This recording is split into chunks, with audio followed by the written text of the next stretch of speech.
All right. Yay. Wow, we're back. Yeah. Hey, everybody. We're getting selfies done. That. I will be back. Here, you can. I can continue. All right. So, Marla, welcome back. Thank you. Did you have fun yesterday? I had a blast. I love Good. San Francisco. Awesome. Yeah. Well, I meant here. In the studio. I don't blast mean like here. after you were gone. I mean like here. No, I had a blast. I had a blast here. Good. Yes, and we love San Francisco too. Yeah. Right.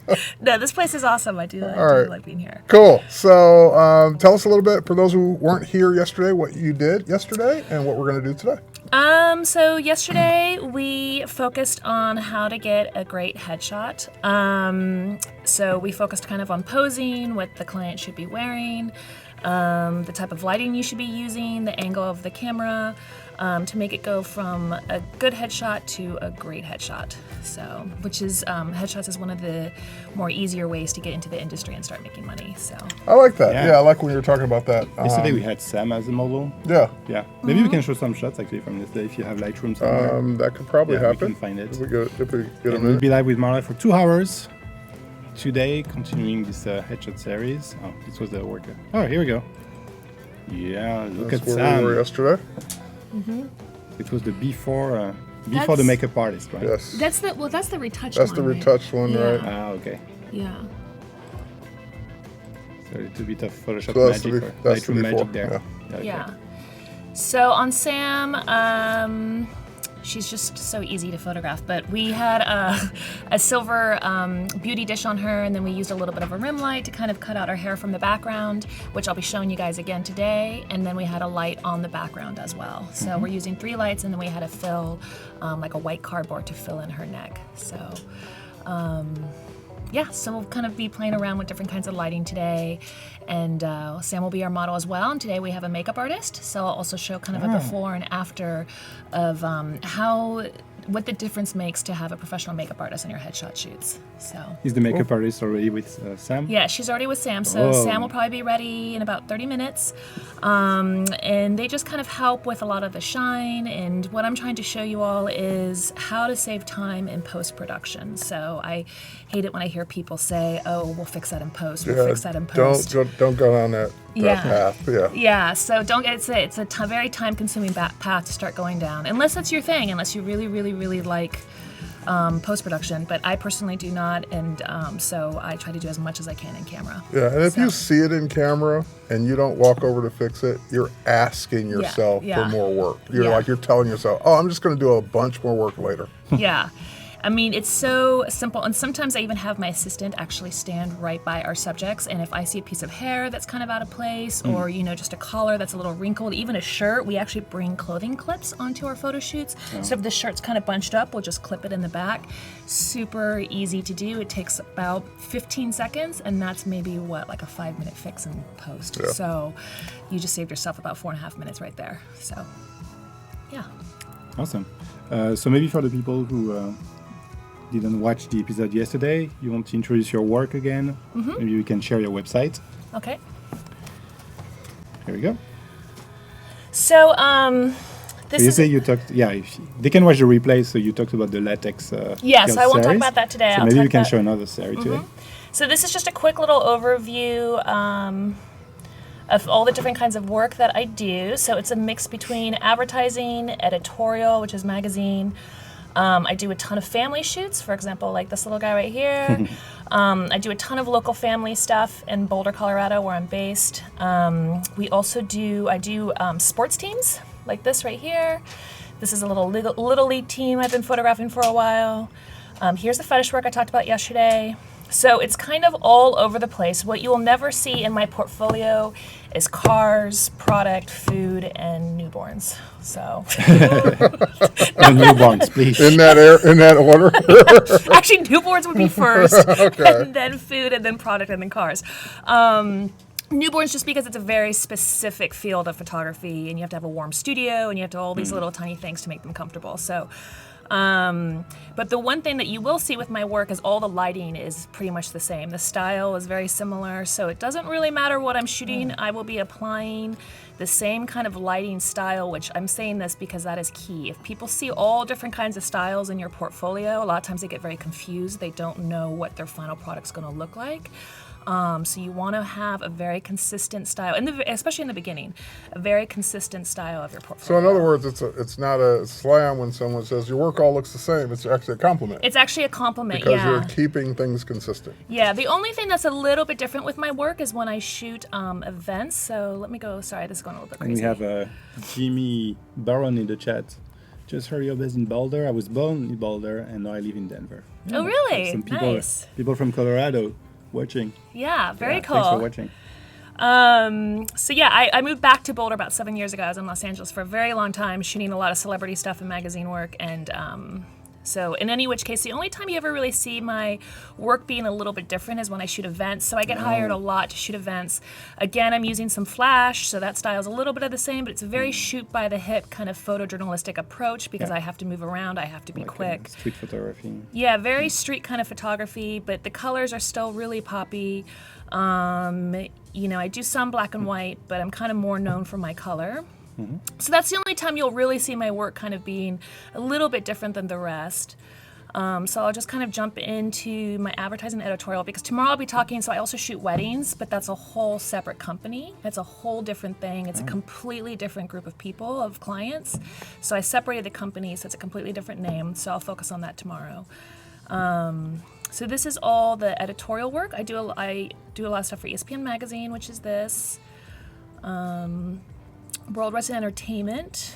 Some of you guys might recognize her. She's one of the Bella twins, if you guys are into WWE. There's Sarah Silverman. So this is kind of some of this work that, this is, again, that's local advertising. This is a dentist in Denver. So it ranges all over the place. Is there any way I can you put that on silent? Sorry, she just handed it to me. So this is Chuck Liddell. This is for Ultimate Fighting. And then I'm doing a whole series on Harley Davidson women. But again, you can see that the lighting is all very similar. It doesn't really matter what they look like, where they're from, if they're young, if they're old, if they're tall, if they're short. I'm using the same kind of lighting style. So people know that when they hire me, this is the kind of style that they're getting. And I can repeat that a couple times because I think a lot of photographers are like, oh, I want to shoot all different kinds of styles, and you can. But you're starting to run into a little bit of dangerous territory with that because clients do get confused by that. And so you do kind of need to find a voice and a style that you like and know how to represent yourself. So, yeah. And then let me go into my portraits real quick. So I wanted to go in here because another point I kind of wanted to bring up is I think, in my personal opinion, it's kind of important to be able to shoot a bunch of different things. So like I mentioned before, not only do I do advertising, but I do magazine, but I also do a ton of family work. And the families ends up being very enjoyable for me, and it keeps me busy all through the summer and all through the fall. So I really don't have a lot of slow periods other than in January and February. And this family stuff, I mean, and then they're all connected. So for example, he works for a particular company. They hired me to shoot all their headshots. So you photograph these families and then they keep having kids. So you photograph the first kid and then they have a second kid. I photographed their wedding, and then of course I stayed in touch with them, and I got 2 other weddings from this lady right here, and then they had a child, and so now I'm photographing the family, and they might have a second baby, and then I'll photograph them again. So it all, keeps trickling down, and I work completely off of referrals. So this is a senior portrait. Again, kids. And then just hot couples in Colorado, which there's a ton of this. Just beautiful couple in the lake. We have like the best scenery out there. So again, like I use this kind of cool lighting style, which I got a little bit lucky because I learned that style in Los Angeles, and now I apply it to my Colorado shoots. And there's not a ton of photographers in Boulder, Colorado who light the way I do because they either don't know how, or they don't own the equipment. So I ended up kind of sticking out a little bit in terms of photographing families with a really kind of commercial magazine approach, which a lot of people just don't do. They do more natural light, which is completely fine. It just kind of helped me stick out a little bit. So when I moved back, I was able to get some clients pretty quickly, just because it was, people really liked that pop and that saturation and that kind of magazine look to their family photos. So we have Simon in the chat asking you which gear do you use? So for these outdoor portraits, it's going to be battery operated lights. I use ProPhoto B1s. They're a little bit pricey, but for me, lighting is worth the investment. So I won't throw out other names, but ProPhoto is definitely one of the more pricier options, but it is totally worth it. So the light stays consistent in color. It'll go off when you want it to. It's very fast, and they're relatively lightweight they're 500 watts, I believe, and they're pretty lightweight for what you get, for the amount of light that you get. And that really is what makes the difference, because I heard you guys talking earlier in a previous session about, should I buy a more expensive camera or will a lower range camera? With any of this, whether it's the camera, the lens, the lighting, you pay more for those conveniences and that consistency. Yeah. So could you buy a cheaper battery operated light that weighs a ton? Probably. Yeah. That won't fire every single time. Right. And that the color might be a little off. Sure, but you'll save a lot of money. Yeah. But then you'll pay for it in the pay end. for it in it, right? So could you buy a camera that maybe still has 24 megapixels but isn't expensive as a 5D Mark III or Mark IV or a D850 on a Nikon side? Sure. But then to get to the controls, you're going to be doing a lot of on-screen menus to change a lot of settings. Yeah. So the more professional DSLRs have a lot of the controls on the outside as buttons so that a pro can quickly make changes. Can a lower-end camera do it? Absolutely. Can you get great shots with that lower-end camera? Absolutely. You're just going to work harder. Yeah, and for me, lighting is my specialty. So I even have my own hashtag. It's called Lighting is My Bitch, and so that's my hashtag on Instagram. No one else has taken it. No one take it. But so that has definitely become. I even bought the website and everything. But that is what I am kind of known for, especially in the local Boulder area. And so for me, I can't really skimp out on lighting that's cheaper and whatever. So I do invest a lot of money in the modifiers. I mean, you also have to get your modifiers, like your umbrellas and your magnums and your beauty dishes. Don't skimp out on those either. And so, yeah, I'm a really big fan of ProPhoto. I use Canon, so I use a Canon Mark III. And then I have a variety of different lenses that I use for these family portraits. Someone's asking what is the best body camera to start with? To start with, I'm not quite sure to start with. I mean, that all really depends on your budget. Yeah, it really depends on your budget. I mean, I think you could probably start with a Canon Mark II. They're pretty inexpensive now because the Mark III is now out and the Mark IV is now out.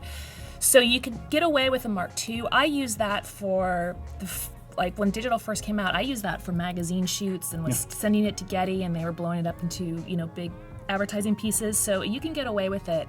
But the Mark III, full frame, the Mark III, it all goes up in price depending on what you want. Yeah, but the Mark III, if you're, for example, shooting weddings, the Mark III is so much better than the Mark II when it comes to handling low light situations.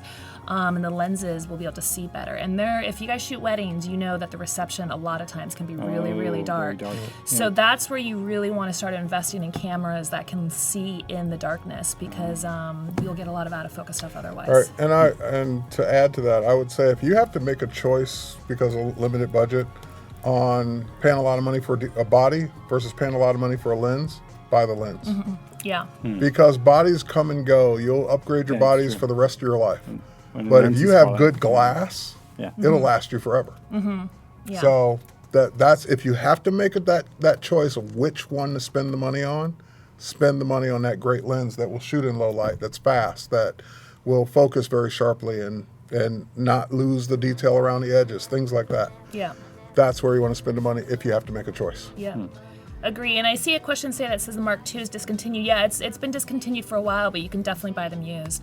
So a lot of people actually are selling them, so that's a pretty easy find. And then people are starting to sell their Mark IIIs now. So if you can go into a Mark III, I would invest into a Mark III. And, you know, you can buy it used. So again here, you know, so the thing is like when families see my photos, they don't realize they're lit. I mean, they're just like, how do you get that cool, you know, shot? And people are like, oh, yeah, they're like, oh, one time one person was like, oh, how did you light that mountain? Did you use one of your lights? Yes, and I'm the like, sun was coming through the clouds just so perfectly. I waited for it to bounce off this rock, then hit the water, it lit my subject, and I snapped it, and then it went away. Yeah, see, people, and nor should they know, right? I mean, they're not in the photography business. They don't know lighting, and that's totally okay. They just know that that's a cool shot, and they want that shot of their children. And so what I tell them is, you know, I might be a little bit more expensive than the other family photographers, but other family photographers do not have the lights to be able to do this. And so if you want that shot, they have to hire me. And so it's definitely, so there's maybe me and like, I think one other family photographer who's kind of lighting some of the stuff like this in the Boulder area. And so if they want this particular look, they have to go to one of us. And so and the reason why I'm bringing it up is not to, you know, pump myself up or anything. It's just to kind of find a style that is pretty unique. So because there's a lot of photographers out there, there's a lot of competition out there. So you want to find a very unique style that's going to separate you from the rest. And for me, that was through my lighting. And it's also through some of the direction that I give for the people. All right, so Dylan Harvey asked a good question. What if the camera companies decides to change their connector for the lenses? That would be the biggest shot in the foot that they could do. Yeah. Because basically what you're saying is, right, no one would buy the body that they have to replace all their lenses for, so that body will never sell. Yeah. Could it happen? Yeah, it could happen if there's a significant technology advance that they just have to do it, and people will ultimately transition to it. But it just doesn't happen. Backward compatibility. Like they will never take the risk. Right, because again, people live by their lens collection. So if you come out with a body that none of the lenses work with, don't buy people won't buy that body. Yeah. Yeah, that would. Let me see here. Sorry, let me go through. So again, sometimes you obviously can't control the sky and what's happening, and the part of the reason why I got into lighting is I did not want to rely on the sun for anything, because sometimes you have no sun, and what are you going to do? You're going to be stuck with this beautiful young girl who's all dressed up for her big photo. There's no sun, a storm's coming in. You're shooting at 4:30 in the afternoon during kind of the fall winter time, and you have no light. I mean, now you're stuck there, and this client is standing there looking at you. So for me, if you have a light, if you know how to light, those kind of situations are not going to be as much of a challenge for you. And those situations will happen. I guarantee it. It's not, especially in Colorado where we have 4 seasons. When I was in LA, people in LA get so soft because it's beautiful weather all the time. And that's not how it is in 90% of the rest of the world. So. The saying goes, for people to say, well, I only shoot natural light. Yeah. Well, then you're telling me you're only a part-time photographer. Right. Yeah, in the right season. Right, because you don't get great natural light all the time. Right. So if you can't, natural light is great. I love natural light. But you also have to be able to light your subjects. Otherwise, you're only shooting at certain times of day on certain days. Right. And people can't necessarily just always stick to the schedule of the weather. Right. Yeah, and to me, so when I was in school, I went to Art Center College of Design in Pasadena. And to me, that was one of the biggest things. Even though I was in Pasadena, it was beautiful weather all the time in California. So a lot of the people who were graduating from my school were natural lit shooters. But for me, it was very important that the more control I have on my photo shoots, the better. The more I'm the master of carving out the situation and making something creative that would have never existed unless I took it. I really wanted to have full power over that entire situation. And I can do that. With the more skills you know, the better it comes out, so in my opinion. And then also when you are focusing on lighting, you can do stuff indoors. And so we actually lit this whole back room. We put gels. I don't know if you guys use gels, but they really wanted to kind of create some color in the background. So we put a ton of purple gels on our lights in the background. If any of you know Boulder, Colorado, it's a huge yoga town. So I shoot quite a few yoga instructors. And so this is just a headshot, so headshot work again, which I'll be talking about in a little bit here. If you guys want to become professional photographers and really break into the industry, this is one of the more easier ways to do so and to be able to pay your rent. So, because everyone needs a good headshot, especially now everyone's online. They need it for their LinkedIn, for their social media. So, And sometimes I do natural light. I'm not totally against it. This is natural light. This is a naturally lit shot. Actually, sometimes when I shoot families, I have my assistant second shoot with me, and he does all natural light with a long lens, so it's a very different style. So the family kind of gets the best of both worlds. They get my very lit portraits, and then they also get these kind of in-between candid moments, because this is my second shooter actually shooting this. So not only are we lighting, but I also have a second photographer. So it's like, we're kind of adding on some value to our family shoots to make us that much more different from the person next to us. So I'll just kind of go through these. Most of these are all Christmas cards. This stuff keeps me busy all through the fall. And same with seniors. They come around at the end of summer. Another great way to break into the business is to start shooting senior portraits. Here's a headshot. Again, kind of quirky family portraits. The families love this. I do a mix between more formal sit-down photos and then some candids like this. If you do all formal or if you do all candids, I find that the client gets a little bit unhappy. They really like a mixture of both. This is cheerleaders I shot. This was for Our House, which is a magazine. This was just a young girl for her, so I'm starting to shoot a lot of bat mitzvahs. So this is for her bat mitzvah.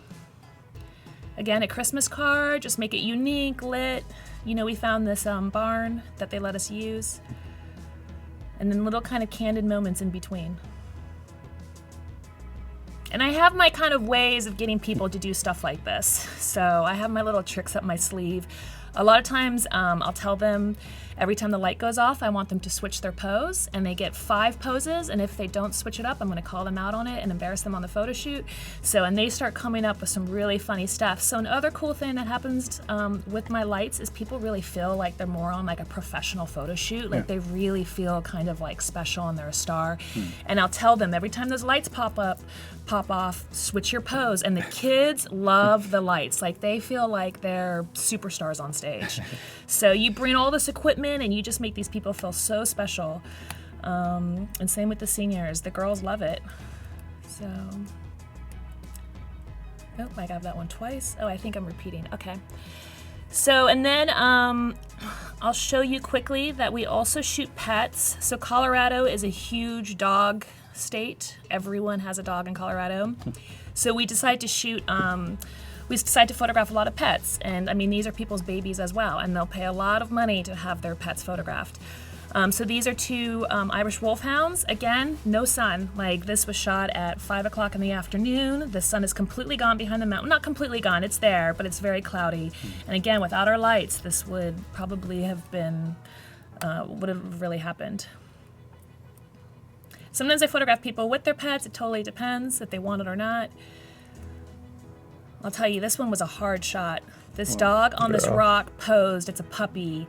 I had actually had a dog trainer on this particular photo shoot who was telling the puppy to stay there. Dogs are very, very difficult to photograph because they run all around. So if you guys want to get into dog photography, I highly recommend that you tell the owner to take the dog for a really long walk or a really long hike before a photo shoot. So by the time they show up to the photo shoot, they're a little bit tired. Otherwise, they'll be running around like crazy. So, and this cat came out of nowhere. It just joined our photo shoot. Is that a cat or a little baby lion? Yeah, just this random cat that just entered our photo shoot. So, because I was actually photographing the gentleman. Again, a little puppy stuck on a rock, pretty hard to do, but so you're not going to get a ton. And with my experience, you don't get a ton of great photos. You get like a handful of amazing photos because the dogs are running all over the place. So it can be very difficult to shoot them. This is a pretty well-known pair in Boulder. She always carries her dog on her back, like a backpack. And so again, this is all lit. I mean, I have a B1 Pro Photo light with a silver dish on it. So silver is going to give you a harder light than white. And I'll show you guys that later on. And silver is great for fur because it's going to pick up all the detail in that fur. If you're using like a white umbrella, for example, which people love to use, it's not going to have this kind of pop in the fur because the white is just too soft of a light to really kind of capture. And especially dogs who have black fur eats up light like crazy. So I actually think this might be 2 B1 lights, 500 watts each, with 2 silver magnums to get all this fur detail. So this ain't easy. So, and then I'm making my light stronger than the sun so I can bring down the clouds, if that makes any sense. So it's called overpowering sunlight. It's a little trick that we learn when we shoot outside. So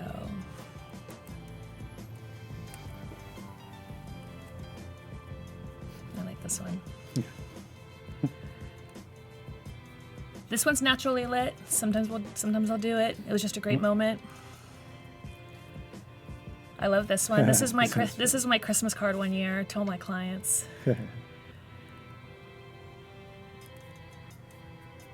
This is a lake that I always use in Boulder. So we had a light kind of over to the right, shot it far away. And then a lot of times these families will bring their dogs on the shoot, and so I'll photograph the dogs with the families. Yeah. Yeah. It's a plus. And my God. And I do always ask the families how well behaved the dogs are, because that is really important. If the dog's going to be all over the place, it can kill a family photo shoot. So it is really important. I ask what breed it is. I ask its temperament and how old it is. So that way you kind of know what you're up against.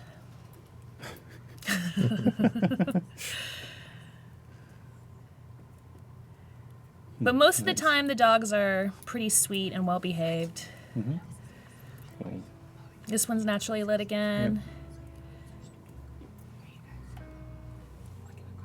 And then that's the end of that one. So, should I go into the studio? The studio? Yeah. Yeah. Well, looks like your we have model a and model. makeup artists are here. Okay. Hi. She's ready. She's back. I'm back. Okay, so we're going to go into the studio. Let me just quickly show you real quick what we're going to be kind of doing today. So similar to yesterday, but if you guys weren't here yesterday, so I am going to be recreating a shot like this. So this is one of my headshots. Again, I do a ton of headshots in Colorado, and for me, once you know how to do them, great way to make money. Pretty simple to do. You really only need 2 to 3 lights.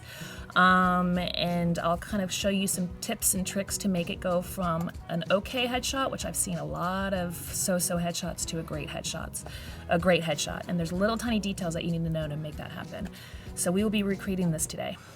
So, okay. Awesome. Okay, let's do it. And then we'll be back with All right, cool. Terry after to Okay. edit the shot in Lightroom. Okay. Perfect.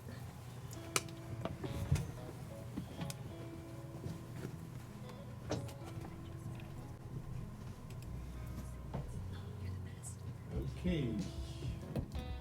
Screens, I can see you.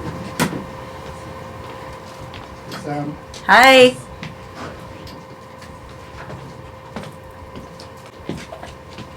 Okay, looking good, girl. Yeah? Yeah. Let's get a little piece of tape down for you for where you want to stand. I think there's one. There's one. Oh, You want me okay. to come forward? Yeah. So I think all of our lights are in the same place. Terry, do you have that shot ready, the unretouched one from yesterday? Yeah, I'd love to pull that up because I'm going to take a shot of her with her makeup and then do a before and after before we really get started. Okay. So where are the cameras? There's one right here. Yeah, one here and here. Okay, so I want to show you guys really quick this harness. So this is what I use on my photo shoots now. This is made by Holdfast. And these are really cool because instead of kind of like those dorky straps with the big Canon sign on it and all that, you can kind of get these little Holdfast harnesses. This one is kind of custom made. So it has like a leather. Here, I'll show you real quick. This one? Yeah, it has a leather with kind of like all these cool designs on it. And when you shoot weddings, you can actually put this on and you can put 2 cameras on at the same time. Now, I just need to figure out how to put this on. I don't know why it's all tangled. Hold on. But he also makes ones that are a little bit less expensive. You can get ones, I think, in cotton, and he has vegan ones, so I don't know, they're not made out of leather. And then you just kind of latch it on right here. I don't know if you guys can see this, but you latch on the camera like this with a hook. And then he has a safety hook as well. So sometimes if this lets go, then you have a safety hook right here. And then when I shoot weddings, which I'll talk about tomorrow, I put another camera right here. So you can have two cameras, like a holster, on you at the same time. And two different lenses. And two different lenses. That's fine. Yeah. Cool. Okay. Want to test the tethering? Yes. Ready, Terry? Yep. Du-du-du.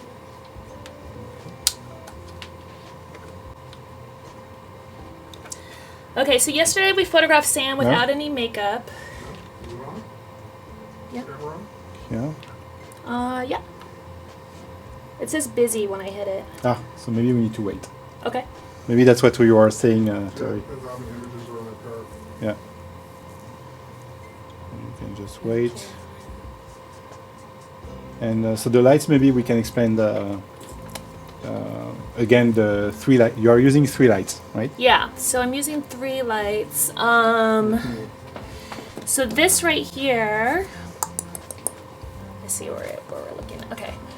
So this right here is a silver Pro Photo beauty dish, and it's not your typical beauty dish. It is one that's compatible. So that compacts. So when you take it off, you can actually fold it and you can put it in your backpack. A lot of people in the studio will actually use a beauty dish like this. Oh, yeah, which is So this is a hard beauty hard dish. So you can hear it. This is what most people use in the studio, but this is a super pain in the butt to take on location with you because it's so big and cumbersome. So I found this great guy, and again, I talked about silver versus white, which I'll show you guys in a little bit, the difference that it makes in the light. But so this we'll use on location, and then I also just use it in the studio because why invest in another one when this kind of does a similar job to the hard ones. So this is what I'm using for her.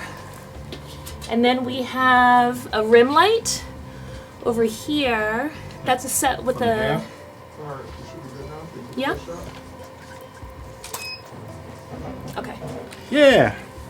So then I have a rim light on her hair, which is a 7-inch silver. And then... Yeah, let me rotate this. Yeah. You should just put that on your head and just look around with her. GoPro. That's the light here that goes. Yeah, so Sam. that one that he's looking at right now, that little one, that's her hair light. And I always usually try to use a hair light. It just adds a special little kind of 3D effect. It pops them out of the background a little bit more. And that's one of those little tiny touches that I'm telling you makes a difference in headshots. Those little tiny things that you put on. And then the big one right up here, we use pan to... Yeah. The big one. Yeah, so this one right here, way high up on a C-stand, is a silver magnum, and that is hitting the background. So I'm creating kind of a gradation on this background. So again, so I have 3 lights, a hair light, a background light, and then a main light. Awesome. So. Okay, so All I'm gonna right. stand out over there. Another thing I want to show you all is we are using a whiteboard as a fill. You could use a 4th light if you want to, but I think most people don't really want to invest in a 4th light or carry all that stuff with you, so we usually just use 3 lights, and then we use a board as a fill. So the fill is going to fill in her neck, and it's going to fill in her chest. Let me show you actually real quick what happens without this. So I'm going to take this off. So just flip it down. Yeah.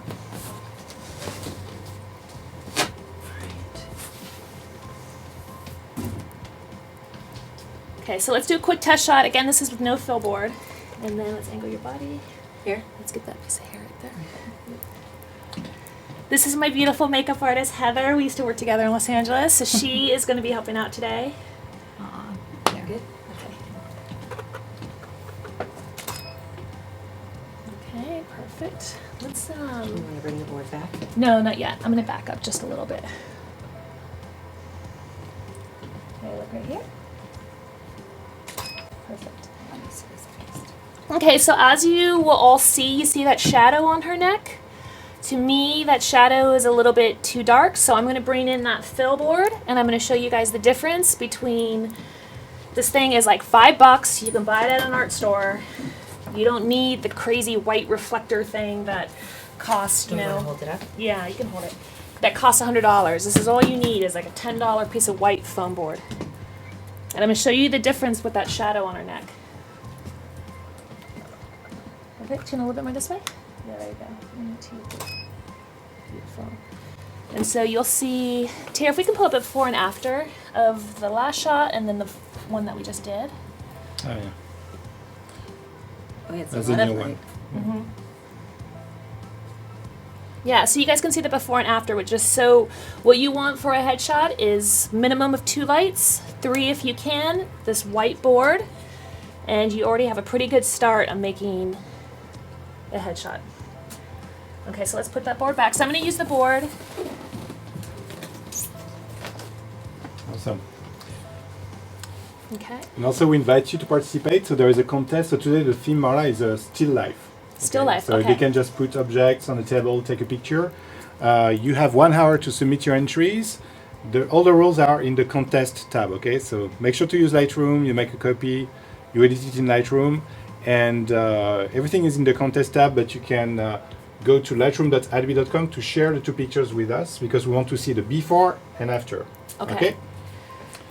So yeah, check the contest tab. This one person says your room is so messy. Yeah. Welcome to a studio. The studios can get pretty crazy sometimes, pretty messy. Okay, so should I see if there's any questions before we get started? Or Yeah, I will check. Yeah, you can go. Do you guys have any questions about this board or the lighting or Yeah, any question about the lights? the hair light before we kind of start getting started on poses? And yesterday we Someone's asking Yeah. if the harness custom or do you Oh, the buy it harness. from someplace? is the harness So, custom. this is from a place, write it down, this is from a place called Holdfast. So holdfast.com, Holdfast, and he makes a bunch of different kinds of harnesses, and you can get custom ones made. So this one is custom, it's leather with a certain kind of design pattern on it, just because I need something like really unique and whatever. So I ended up kind of working with him on it, but he does make ones that are already made and you can just buy them off the website. And pretty much all the wedding photographers right now are using these. So you'll see a lot of them. Okay.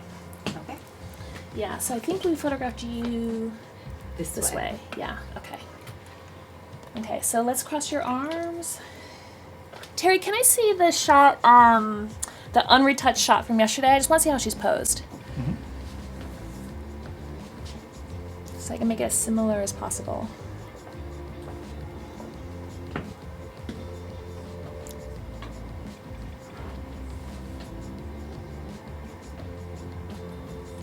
I think you actually had your hands down. Down here. Oh no, you did have them crossed. Okay. So yeah, let's cross them, and then turn a little bit this way. Go a little bit back more, and then chin this way. Okay. Yeah, there you go. Okay, 1, 2, 3. Perfect. Hold on, this is not really. Let's push this closer to her. Okay. Yeah, are you on your piece of tape? Yeah. Yeah. Okay. I think yesterday we had it up more. For the final shots? I think so, yes. Yeah, I was. Okay. Chin a little bit more this way. 1, 2, 3. Perfect. Okay. So I think that's pretty similar to the last one from yesterday. If we can pull them up. So I'm going to show you all the before and after with makeup. So yesterday, which is the one on the left, we did not have makeup and we did not have hair. And then I just kind of wanted to show you all, if you have a makeup artist on the set, how they can make a really big difference in your post. So all the hair frizz that we were kind of talking about, you saved all of that by hiring a makeup artist. She got rid of all that. The shine went down. I mean, you guys see. So you can see that kind of a pretty big difference between the two. And again, I'm really big on trying to save as much time in post as possible. So let me just see something here real quick. Yeah, this looks great. Okay. All right, Same so- pose? Mhm. Okay, so bring your chin a little bit this way. Perfect, that's great. Beautiful, and then chin a little bit more this way. Perfect. Okay, so now I'm gonna have her lean forward a little bit. So this is like a really kind of flattering way to kind of slim people down a little bit. So they kind of lean forward like this, just a touch. You just tell them 1 millimeter. So, and then bring your chin this way again. Perfect. Beautiful. Big smile. Gorgeous. And then also when I photograph people, I have them, this is still, let's bring it a little bit closer. Okay. So you see that shadow still on her neck? It's still kind of, okay. It's getting a little too much. So I'm actually going to bring down the light a little bit so that shadow, you'll see that shadow will start to go away, or at least diminish a little bit. Okay, and I'm actually going to have her hold this board now. Yeah. And we're doing this one? Mm-hmm. Yeah, chin more towards me. Yeah, there you go. And now bring your chin a little bit more this way. Perfect. Yeah, so you guys will see that shadow is slowly starting to go away. Yeah. Now this is not going to be the case with everyone. She just has a very defined chin, so it's causing a shadow, which is nice. I'm so jealous, but I would not have this issue of causing a shadow on my chin. on my neck. But anyway, so when that happens, you guys just pick up this board and bring it in closer. But for other people, this is going to be too bright on their neck, and it's going to look weird. And then their chin is actually going to blend into their neck. So then you want to take the board away. So you guys watch, let's see how it looks on you. Let's do a quick test shot. Yeah. I think on him it might be okay, but... Do the arms. Yeah, an angle. Yeah, there you go. So for him it's okay too, especially because he has a dark shirt on, but so be careful with this board. It can do a lot of good, but it can also really brighten the person up too much. So just watch that when you guys are shooting. Okay, so... No makeup. What? No makeup. No makeup. Yeah, no makeup. Just saying. No haircut. No haircut. That's actually no a great shot of you. I like that shot of you. Yeah. Your new LinkedIn photo. And then also, the reason why I also like the shot of him is he's got the catch light in both eyes, which is really nice. You guys also want to watch your catch lights. So the catch lights are those little white dots that you see in his pupils. Sometimes if your light is too high, you will end up losing those catch lights and the eyes will look dead. So, I see a lot of headshots where the eyes look kind of dead, and that's because the light is too high. The photographer did not lower it. We have Jeremy in the chat asking, in terms of saving money. So you say it's better to invest in a makeup artist than investing in post, right? I think so. I mean, I don't know about you all, but I like having a social life and going out and, having a life in general. I always say I didn't become a photographer to sit in front of my computer all the time. So I try to do as much as I can in camera. And the makeup artists, they're awesome. And the other great thing about a makeup artist on set is it makes your clients feel very special and pretty, because they usually never get professional hair and makeup done. This is kind of a nerve-wracking situation for them. So the more things that you can have to make them feel a little bit more calm and special and glamorous, the better. And so I do feel like there's a little bit more confidence boost that happens with my clients when they're getting pampered. Makes sense. So a lot of it's just kind of like a dog and pony show. Like you just want to have lots of lights and a makeup and hair, and then people just think, they're like, wow, this is a professional photo shoot. I like this. So that's another thing. Okay, so I'm actually going to switch her to the other side. All right. Yeah, and then angle a little bit more this way. So I'm going to show you this angle. Okay, so let me actually first do front shot.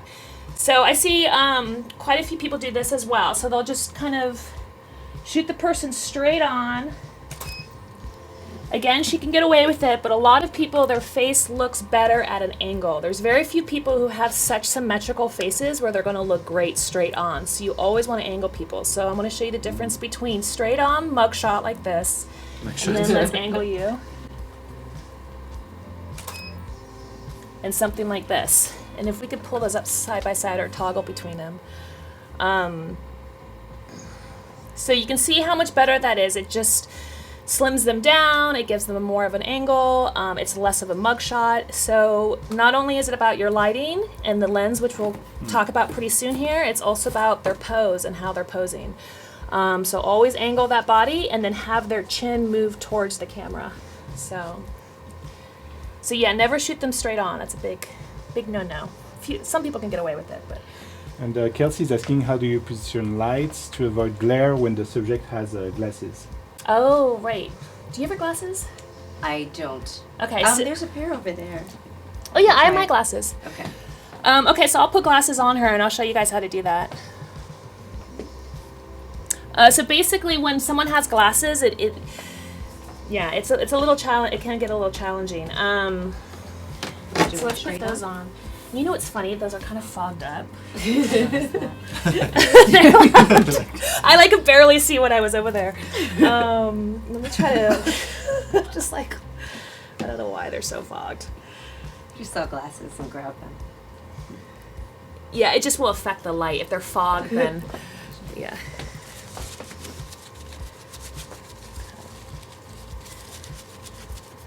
So these are my glasses. They're gonna be a little bit big on her probably, but. They're asking about the background. Is the background paper seamless? Yeah, it's seamless. So the color is called Arctic White. I talked about this yesterday. This is made by Savage, I think. I think that's the brand. Yeah, Savage. Yeah, Savage. This is the one we're using also for the. Yeah, so Savage makes a brand called Savage makes a color called Arctic White, and I like Arctic White because it has a tint of blue in it. So in post, when I process my images from RAW to high-res JPEGs, I can bring out that blue. Right now you cannot see the blue, but there is blue in it. And if you use another white that's not Arctic White, you're going to have a little bit more of a warm tone to it. So it just kind of depends on what you want your final product to look like. And the white, they'll be similar if you decide to go with another brand. There's another brand, I forgot their name, it would be Super White. So Arctic White is just for Savage. So. Let's try with the glasses. Straight? Mm-hmm. Yeah. No, let's angle. Okay.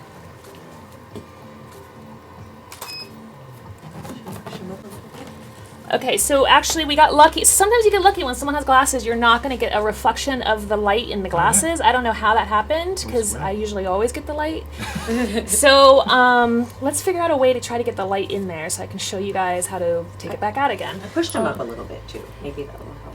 Yeah, or actually bring your chin up just a touch. Yeah. Not that much, but yeah, there you go. So we're starting to get the light a little bit. I usually wouldn't have their chin up so much, but when you start to see the light kind of creeping into the glasses, you can have the subject pull the glasses down on their nose a little bit, and then the light's going to more hit right here. Or you can raise the light up and point it down. But then you start running into a situation where the light is very overhead and it's going to create that shadow on their neck. That's where you take this board and you're going to overcompensate for it.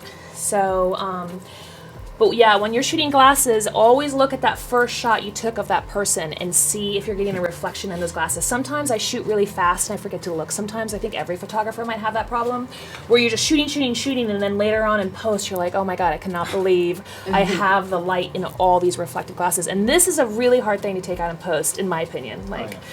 Terry might think otherwise, but I think glasses are the reflection glasses are the hardest things to retouch. yeah, they're a pain. So. Yeah, so one of the things that one of the tricks really is literally just a trick is to have the person take the picture with the glasses and not move.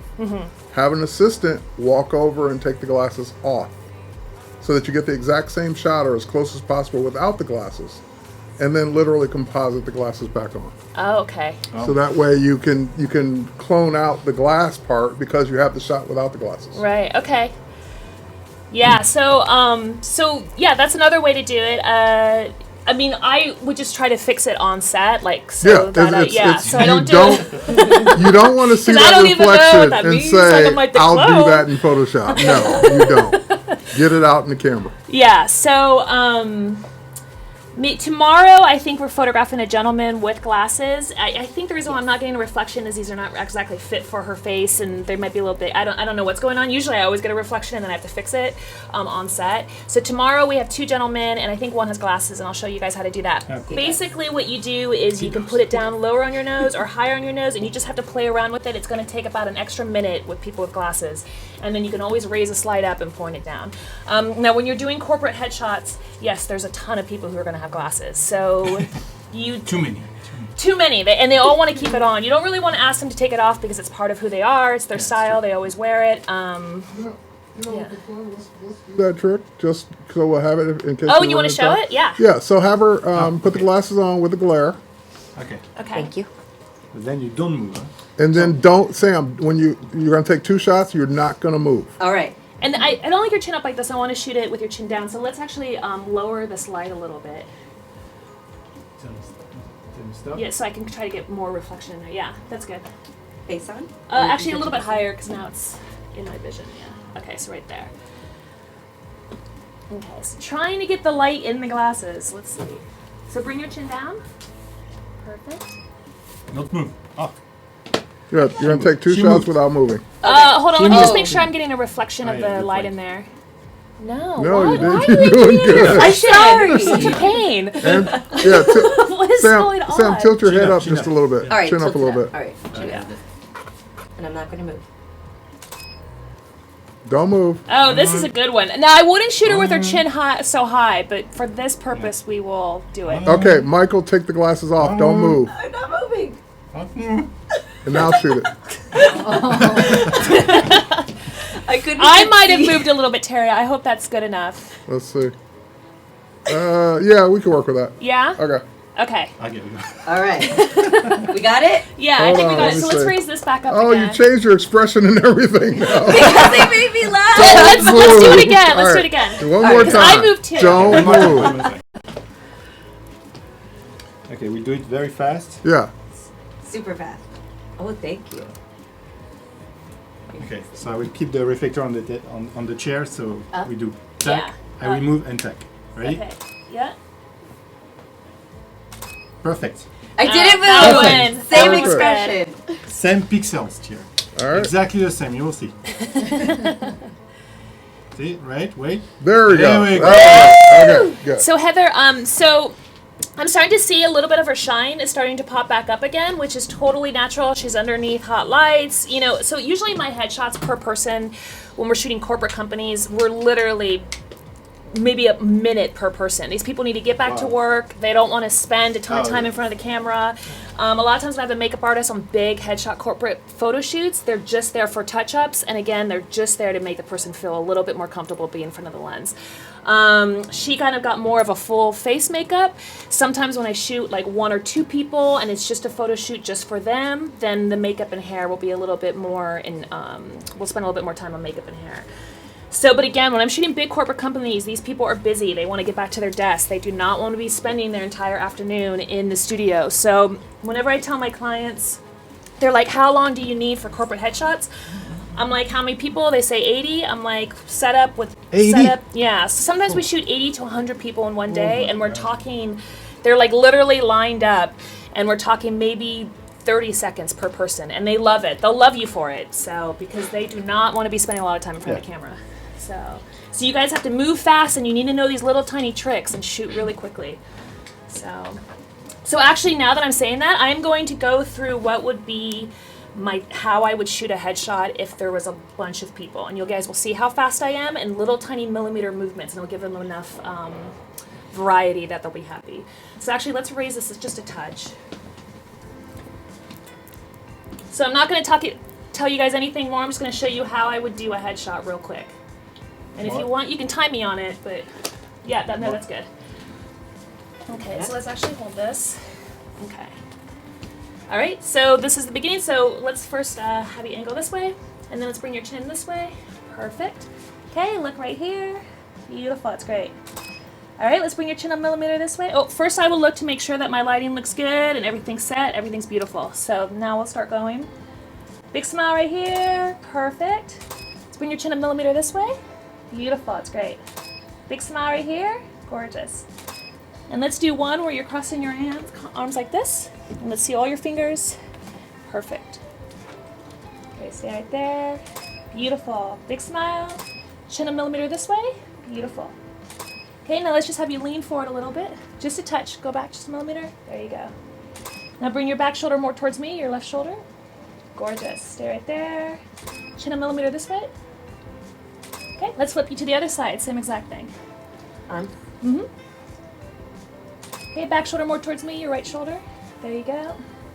Chin a little bit more this way. Beautiful. Big smile right here. Gorgeous. And now let's have you lean forward towards the camera just a little bit. Perfect. Chin a millimeter this way, and big smile right there. Perfect. And bring your chin up just a touch. Beautiful. And let's do one just lips together. And then big smile right here. Perfect. So, and then that would be it. Next. So that was probably maybe 45 seconds. So, and then every single time people are like, people are like, that's it? And I'm like, yeah. And they usually love their headshots. So I'll do one where they're just always start angled, hands down or in their pockets. So I'm just looking at their shoulders. So if someone's going like this, it's going to kind of change their shoulder shape. If they have their hands in their pockets, it's going to broaden their shoulders. If they have them down, it's going to narrow their shoulders. So I look at the body type and see which one would be the most flattering just right when they come up on the set. And then I angle them one way, and then I angle them another way. This is kind of frontal lighting. This is pretty big frontal lighting, so the angles are not going to make a huge difference if they're standing this way or that way. But let's bring this light a little bit more this way, more to the side. Sometimes if I want my headshots to be maybe a little bit less, like a little bit more dramatic, I will bring the light a little bit more to the side. And you'll see it causes a little bit more of a shadow.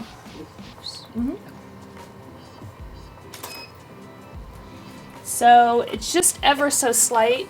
So the light is a little bit more on the side, so she's going to have some more shadow on one side of her face, and it just creates a little bit more drama. So this is called broad lighting, where most of her face is actually going to be lit. So you can see the majority of her face is lit. This is pretty good lighting. I think most people like short lighting better, and I'll show you what short lighting is. So let's turn you the other direction. So this way. Big smile. Perfect. So again, she looks great in both lighting situations. So the before and after is really not going to make that big of a difference. But so this is short lighting. Actually, I think I need to make the light even more dramatic to really kind of showcase this. And Marla, just to go back to something we were talking about earlier about equipment. Yeah. So when you only have that 45 seconds to 2 minutes, you need lights that can recycle fast enough. Right. Otherwise, you're getting half the amount of shots. Right. By buying cheaper strobes that can't recycle fast enough, you're missing shots, you're missing opportunities. And I'll tell you, I actually use my B1s, which are my location pro photo lights. They don't recycle as fast as these. So my digital tech or my assistant is always telling me to slow down because I shoot really fast. The thing is, I just don't want to invest in studio lights, and because I shoot so much on location that it wasn't worth it to me to invest in studio lights. When I shoot in the studio, I either bill the rental to my client or I borrow the lights or whatever. So the B1s do have a kind of a slower recycling time, but if you guys shoot out on location, and you also shoot in the studio, in my opinion, invest in the location strobes because you can also use those in the studio. You obviously cannot use studio strobes out on location. So yeah, these are pretty fast. I'm actually not used to it. Usually I have an assistant yelling at me, telling me to slow down. So this is nice. I can actually shoot at the speed that I like. So you wanted to try something more dramatic? Yeah, so I just want to show you guys the difference between two really popular lighting types. It's called broad lighting versus short lighting. I don't know if you guys have ever heard of it before, but it's kind of well, I'll just show you. So let's bring the light kind of more over here. Like this guy here? Yeah, so bring it kind of more like this. Yeah. Yeah, maybe we can just like push it in. Okay. Yeah, that should be good. And then let's push it forward. Go with me. You want the apple box? No, I'm good. Yep. So I'm just bringing the light a little bit more to the side. Sometimes we do headshots like this, so it depends on the company. You know, a lot of times kind of more hip tech companies want a little bit more hip, kind of dramatic headshots. Some of the more of the real estate companies, they want just really beautiful, broad lighting. They don't want anything artistic. They just want like a clean headshot for their business card. So it kind of depends. So every time I get a headshot shoot, I look at the company, I look at their website, I look at their color palette. If they have kind of light blue in their logo, I will recommend that we shoot it on Arctic white. So you kind of do some research because every company is different and they want different kinds of headshots. So this would be kind of the lighting I would use maybe more for a tech company that would want something a little bit more dramatic and hip. Or cinematographic. Yeah. Cinematographic Yeah. light. Or cinematographic, yeah. Yeah. Okay. Left, right? Let's do this way first. All right. Perfect, smile. Okay, so this is a little bit over exaggerated, but you can see when you move the light to the side, how it starts to get Shadows. starts to get a little bit more dramatic. Now, see what's happening with her hair. Her hair is causing that shadow on her face. So this is something I would catch. So I'd actually put her hair behind her and I would have her move her bangs a little bit so you don't get that shadow on her face. You mean on the left? Yeah, on the left side of her face. Okay. So this is called broad lighting, where the majority of her face is lit towards the camera. So, and broad lighting is going to make a person's face just that. It's going to make it a little bit more broad. And most people don't want their face to look a little bit more broad. So I would turn them around, and this is what you call short lighting.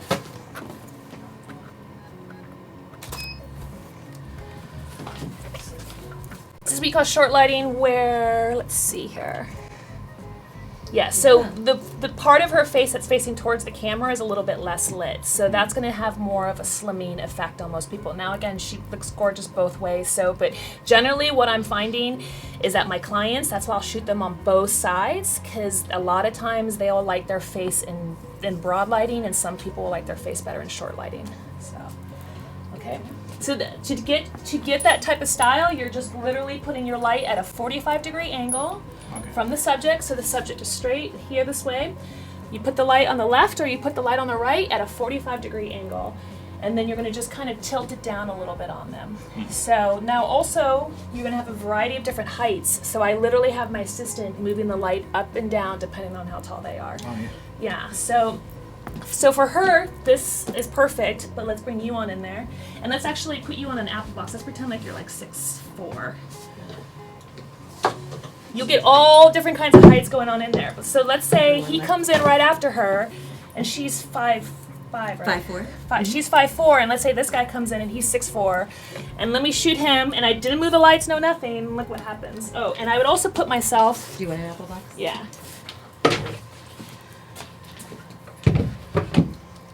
Want me to tilt this way? Yeah. Hold on, let me back up just a little bit.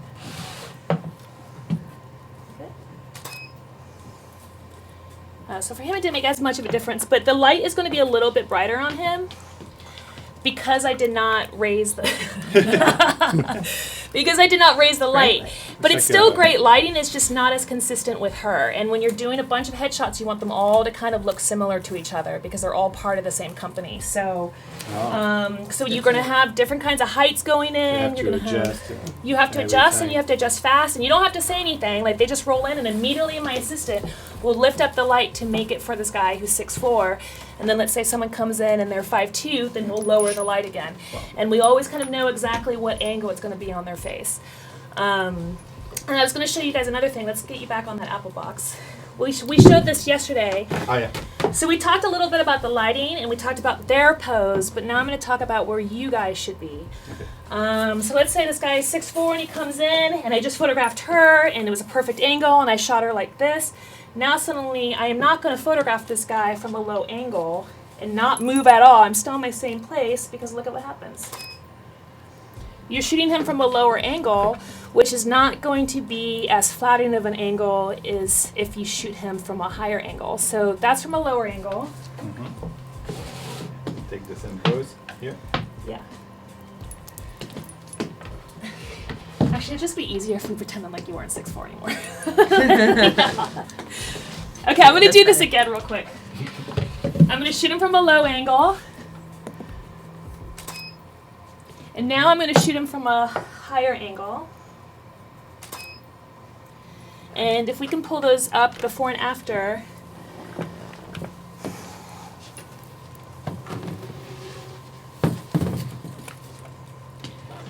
So generally, so the low angle is great too. We talked about this yesterday. So it's more epic. Yeah, it's the hero angle.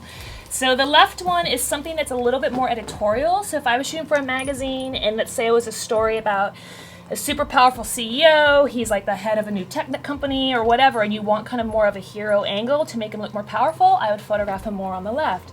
But today we're talking about more classic LinkedIn headshots where the majority of the people are going to look more flattering if you have an angle on them that's a little bit more of a selfie angle.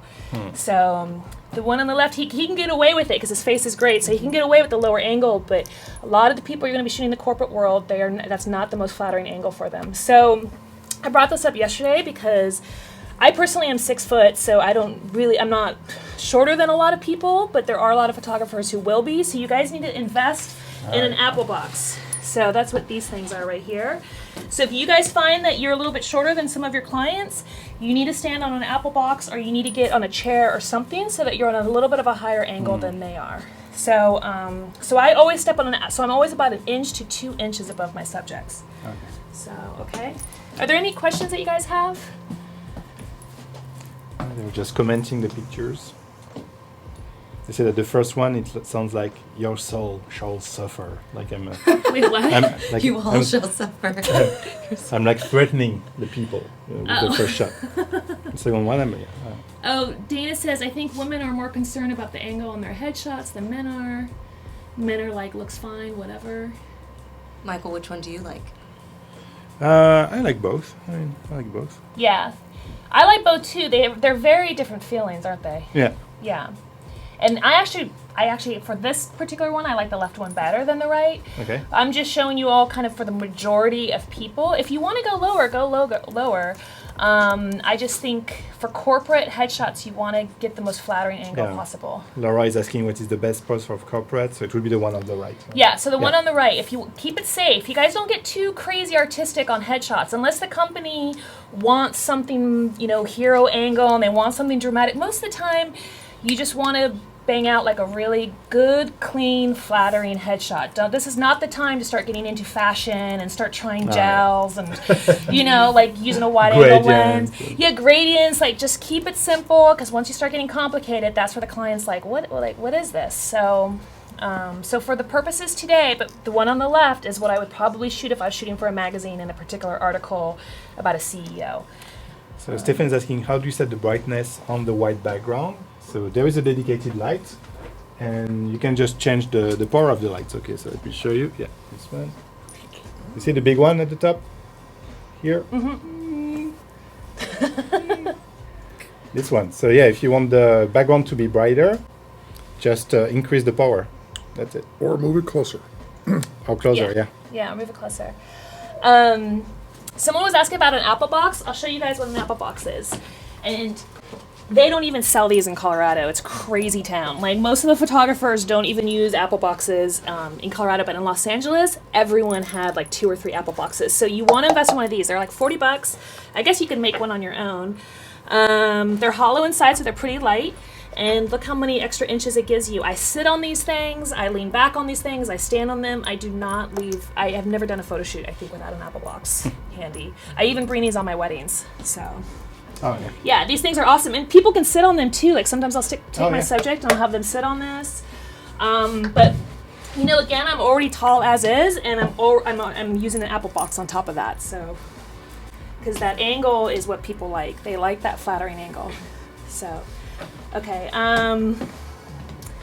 let me show you. Someone asked, what if you're photographing 2 people and they differ in height? Oh. Can we do it together? Yeah. Maybe. 2 people on different heights. Yeah, so different heights. So that's an interesting one. Maybe it's too changing. Okay, so this would be a difficult one. Yeah, so I would actually put the taller person. Well, what's the example? I guess if they're both CEOs of a company and we're doing kind of like a headshot thing. Yeah, let's pretend that. Yeah, that's like exaggerated. Yeah. I like that. Maybe back to This back. example. I would put the taller person a little bit behind the shorter person. So I'll have you kind of go a little bit behind. Not that much. These are millimeter movements. I have you kind of go in the front a little bit. Yeah. And then I have you angle like this way. Turn to your right. Yeah. And then let's get you a little bit closer to her. Yeah. And then go this way a little bit. Yeah, so I'd put the taller person kind of more in the back, and then I would angle the shorter person in the front, and then I would also angle him as well. So again, you never want the people really, unless you're doing like a power pose where they're like this and it's a sports player and they're like straight on towards the camera, I always angle people. So I always kind of keep them at a little bit of a tilt. So let's do a shot like this. Hold on. Perfect, 1, 2, 3. And also the lighting is a little off because we were set up for one person. I would bring that light more forward so they're both evenly lit.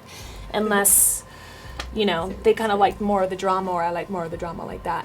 So that's how you would shoot 2 people. You just kind of put the taller person a little bit behind the shorter person. That's how I do it. So. It works well. Yeah, that's great. Yeah. Any other questions? Because then I'm going to move on to lenses.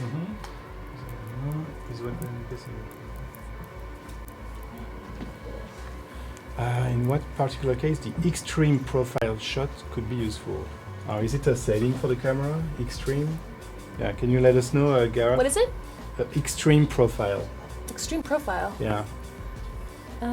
I know some profiles, when you shoot videos with the Canon and you want the what's the name? The quality of the picture to be like super flat, to grayish, to wash out everything. Mm-hmm. So in post for a movie, you can do color grading. But the extreme profile, I don't know what that means. I don't know what that means, Gareth. Let us know. Yeah. So you want to Before editing. to show the Oh, wow. lenses now? Okay, yeah, so I'm going to show you, okay, so we got the lighting, we have the poses, we talked about makeup and hair, we talked about using one of these things, we talked about their angle and then the photographer's angle. So now the other thing that I want to add on here, all these little tiny things to make a good headshot, is the lenses. What type of lens you all should be using. So I think the best example to show is I have a bunch of fixed lenses with me, and I'm going to go from wide angle to a long lens, and I'm going to show you what happens to her face. And so I'll have you grab me the 24 millimeter.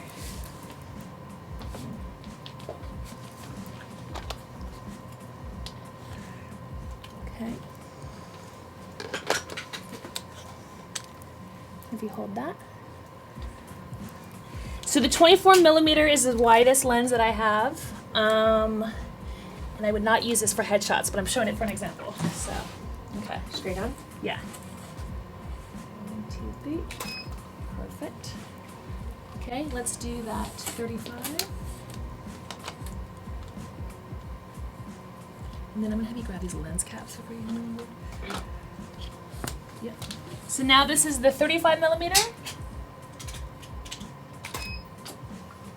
Okay, now I'm going to go to the 50. So the 50, you can, in my opinion, you can start doing headshots maybe with the 50. Okay.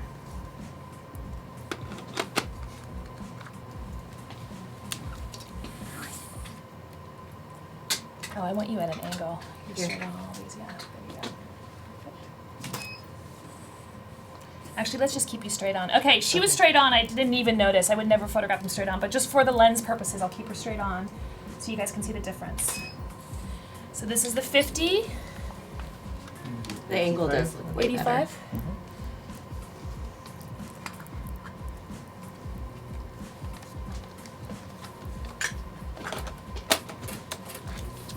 Okay, straight on, chin down. Perfect. This is the 85. And then I'm going to show you guys a long lens. This is the last lens that I have that I'll show you. And I just wanted to kind of... It's very It's very expensive is what it is. Okay, 1, 2, 3.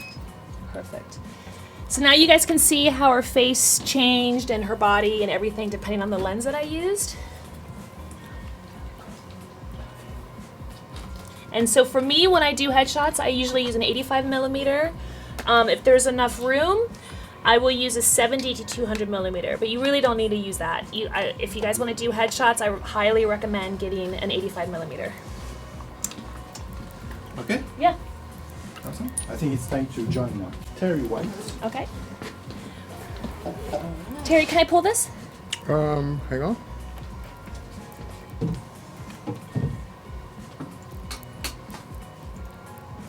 Yes, you may. Okay.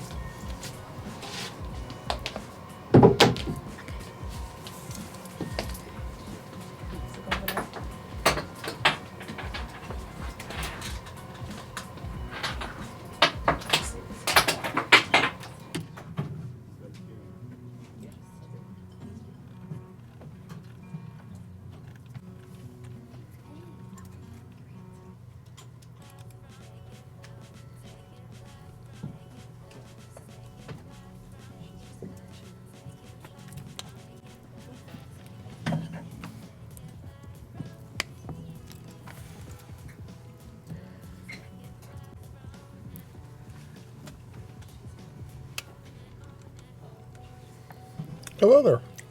Hi. All right. Actually, I'm going to close that as soon as I turn the chat monitor around. Okay. All right. So I was just going to mark these two so that I can have them to show that trick. Okay. And then we'll continue on with your select and what you want to do to it. Okay. All right. Perfect. So, all right. Welcome back. Welcome to the second part, which is the post-production workflow. So we have all of the shots that she took in Lightroom Classic CC because she was shooting tethered, which again, for those of you who are new to Lightroom, Lightroom Classic has the ability to connect directly to your camera, depending on the model, make and model. And basically, I just set up the tethering to also add to a collection that is being synced to the cloud in Lightroom CC. So we have the ability, of course, to see that these are the, I keep forgetting to turn that on. Sorry about that. Can I just answer Anna's question real quick? Sure. Anna, I think you're saying the size of the last one. The last lens that I used was a 70 to 200 millimeter. So the one right before that was the 85 millimeter, which is 85 millimeter for Canon, which is the one I recommend for headshots. So. Okay, and so she was shooting in RAW, so we have the RAW images. I went and flagged the two glasses examples because people are always asking that question, like, how do I not photograph someone with glare in their glasses? And you got some really good shots without the glare, Yeah. so we wouldn't normally have to do this trick based on the shots you got. As a matter of fact, like this one, really, I mean, it looks like there's no glass in the glasses at all, so perfect. I also saw someone ask, well, can't you just remove the lenses from the glasses? I'm like, well, no, depends on the glasses. In most cases, if you try to do that, you're going to break the person's glasses. So, Right. yeah, no, you're not going to do that either. So in this case, what I'm going to do is just to show off that simple trick, I'm going to go ahead and open both of these in Photoshop. Let's just edit in Photoshop, and that will take a few seconds to open up those RAW files. Excuse me. And this is the trick we would use if the glare was unavoidable. We basically took one shot with the glasses on, tried to keep her keep her from moving as best as possible, so that we can get almost or as close as we could the exact same look without the glasses. So this is the shot without the glasses. This is the shot with the glasses. We're going to take the one with the glasses and basically just take that layer over to the other image. I don't think I can do it that way. Actually, we'll take the image over there. So we're going to take the glasses, basically move that image so that now we got the two layers in one. And of course, I just dropped it so they're not aligned. So what I'm going to do is just take those two layers, go to my layer menu. I'm going to come down to align layers. Actually, no. What I'm going to do instead, not align layers. I want to align. Oh, I'm drawing a blank on what I want to do. I want to basically have it auto align them.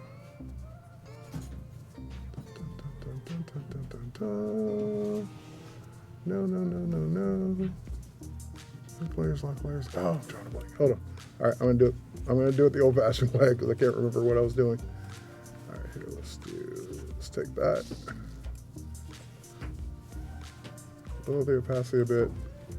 I'm just going to cheat it. All right, there we go. So now we have it aligned, and what I'm going to do is zoom in a bit.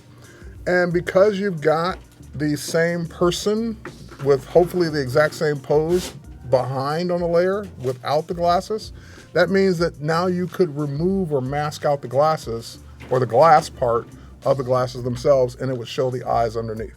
So I'm just going to add a layer mask to that layer. And then we're going to go in with black color and a brush and make our brush bigger. And that way, let's also change our mode to 100%. Normal, good. And now we're just masking out the glasses, removing effectively the glare. And this is why it's important to have the eyes as close as possible in the same exact position so that her face still looks like her face. And if we zoom in a bit, not too much. Undo, let's make our brush smaller.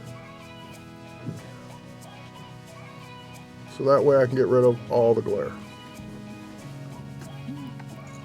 All right, so now you have glasses with no glare. So that's just one trick that you can do. It's best to do it in camera, like you were doing, to basically, if you can, get the angle right so there's no glare to begin with. But if you just can't do it, take the 2 shots, have the person stay as perfectly still as possible. Don't let them take their glasses off because they will absolutely move. Let an assistant do it, or if you're the photographer and you don't have an assistant, you walk over and do it. And that way you can avoid this problem. Now, of course, once we do this, once we're done with this, we can zoom out. We would crop it because it is off a bit and save it, close it. Yes, I'm sure. And close it. We don't need to save that one. And that was our example that we're going to look at later. All right, and that will put it in the same collection, edit it. So this is our after. That's one of our befores, I think. Yeah, there's our befores. That's actually in the middle. Let's go ahead and move it over.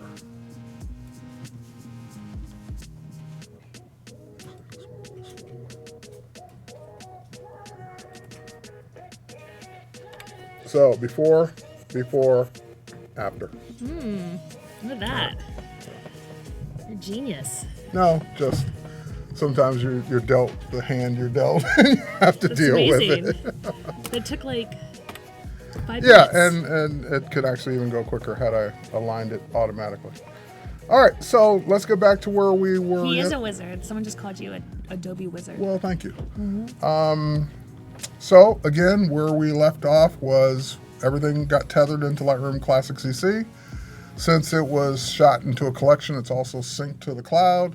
All of those images are also now in Lightroom CC, but only as smart previews. So we're going to do the same thing we did earlier and yesterday. We're going to bounce over to Lightroom CC.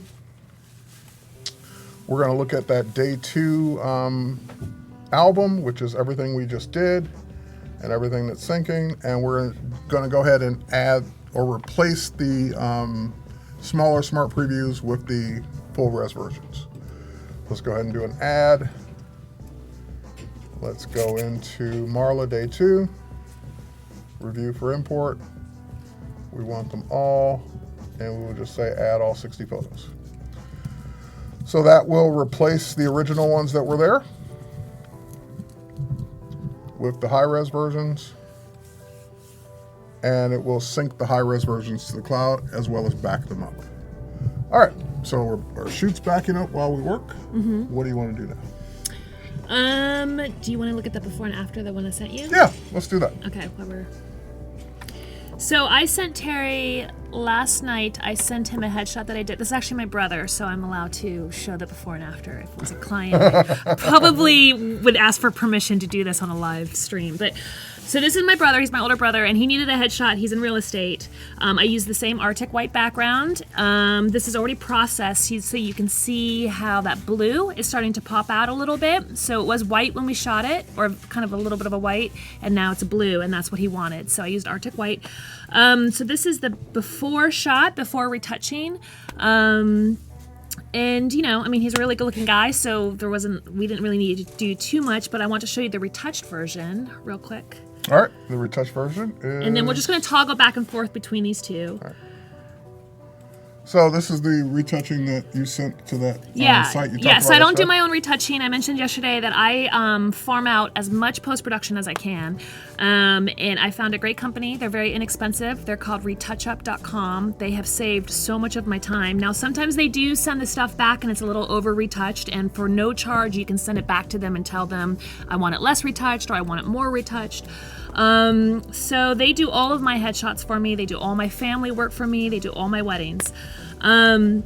So anyway, I told them usually the directions I give them is to diminish the eye bags, to diminish the wrinkles a little bit, to whiten up the teeth just a touch. I tell them not to whiten it up too much. They have sometimes I've seen pictures where the teeth are too white and that looks too fake to me. And then they lighten up the eyes a little bit. They'll get rid of hair flyaways. And I kind of showed that we mentioned that I did have them bring down his neck a little bit. So his neck was kind of coming out from his collar in the back, if you guys can see that. So I had them liquefy that just to make him a little bit thinner.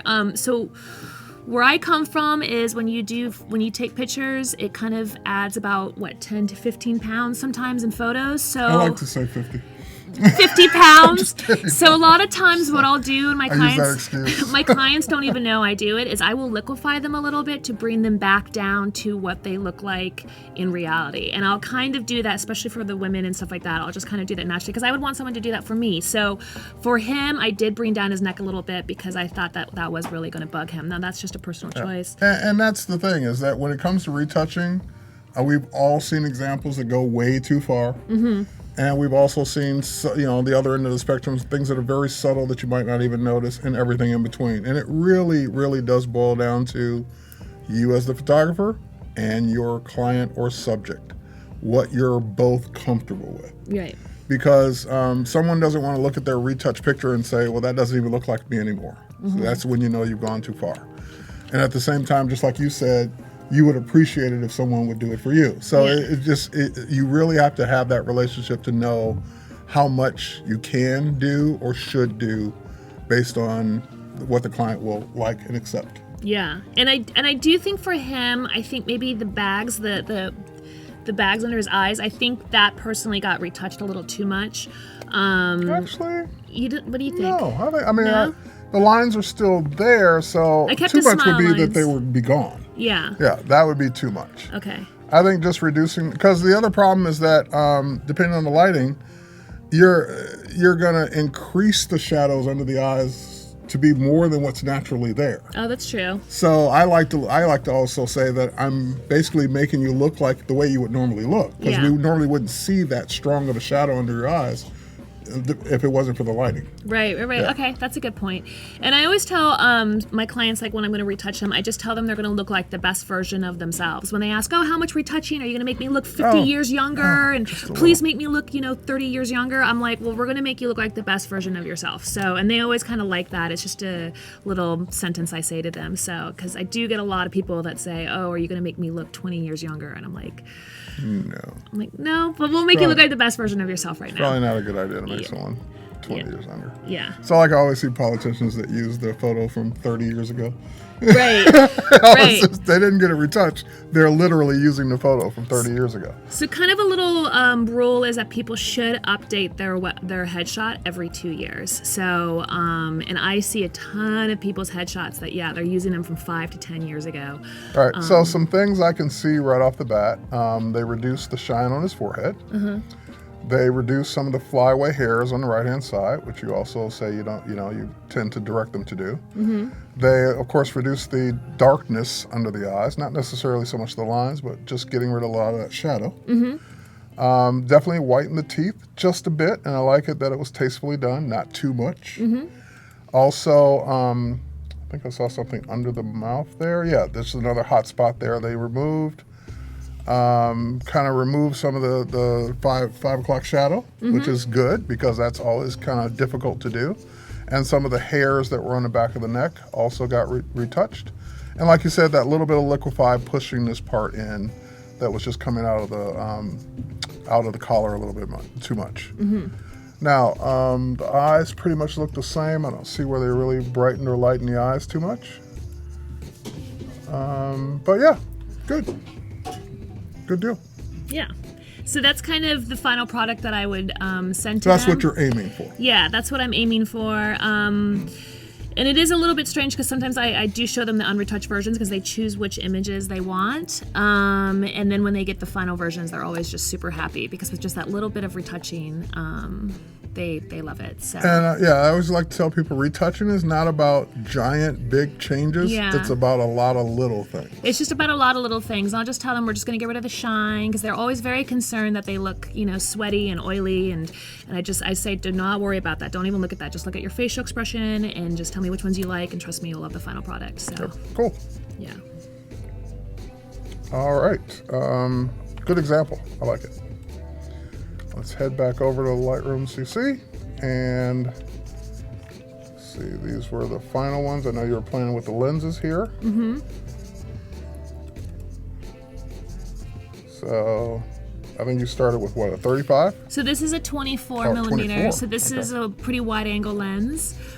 So you can see how it's kind of distorting her head and her body a little bit, and you can start to see the rest of the studio and whatnot. But so this is not really exactly a lens I would be using for corporate headshots.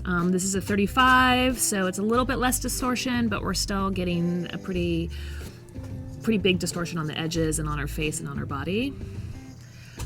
This is where you can start kind of getting away with it. Let's go to the next one. I think she's a little bit more forward. Yeah.